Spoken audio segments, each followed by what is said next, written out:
பசங்க 2 படத்துக்கு cut out banner வேண்டாம் சூர்யா நடிச்சு தயாரிச்சிருக்கோம் பசங்க 2 படம் வருகிற 24ஆம் தேதி வெளிவருது. அமலா பால் மற்றும் குழந்தை நட்சத்திரங்கள் நடிச்சிருக்கோம் இந்த படத்தை பாண்டிராஜ் இயக்கியிருக்காரு.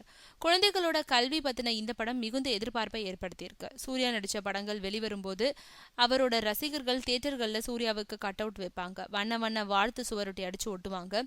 ஆனா இது எதுவுமே வேண்டான்னு சூர்யா ரசிகர்களை கேட்டுக்கிட்டு இருக்காரு. இது தொடர்பாக அவர் விடுத்திருக்கும் அறிக்கையில என்ன சொல்லியிருக்காருன்னா, என்னோட அன்பு தம்பிகள் சென்னை மற்றும் கடலூர்ல மழை வெள்ளத்தால பாதிக்கப்பட்ட மக்களுக்கு தொடர்ந்து உதவி செய்து வர்றத நான் ரொம்பவும் சந்தோஷமா பார்த்துட்டு இருக்கேன். உங்களோட மனிதநேயம் பணி சிறக்க வாழ்த்துகிறேன். அன்பின் வெளிப்பாடா எனக்கு நீங்க கட் அவுட் வைக்கிறதையும் சுவரொட்டி ஒட்டுறதையும் நான் என்னைக்குமே விரும்பினதில்லை. உங்களை நேரில் சந்திக்கும் போது இதை தெளிவுபடுத்தியிருக்கேன். வருகிற 24ஆம் தேதி வெளியாக இருக்கும் பசங்க 2 படத்துக்கு கண்டிப்பா இது எதுவுமே நீங்க செய்யக்கூடாது. தியேட்டர்கள்ல கட் அவுட் வைக்கிறது, தியேட்டரை அலங்கரிக்கிறது, வாழ்த்து சுவரொட்டி ஓட்டுறது இதெல்லாம் முற்றிலும் தவிர்க்கணும். அந்த உழைப்பையும் பணத்தையும் வெள்ளத்தால பாதிக்கப்பட்ட மக்களோட நிவாரண பணிகளுக்கு செலவிடுங்கன்னு சூர்யா அந்த அறிக்கையில சொல்லியிருக்காரு.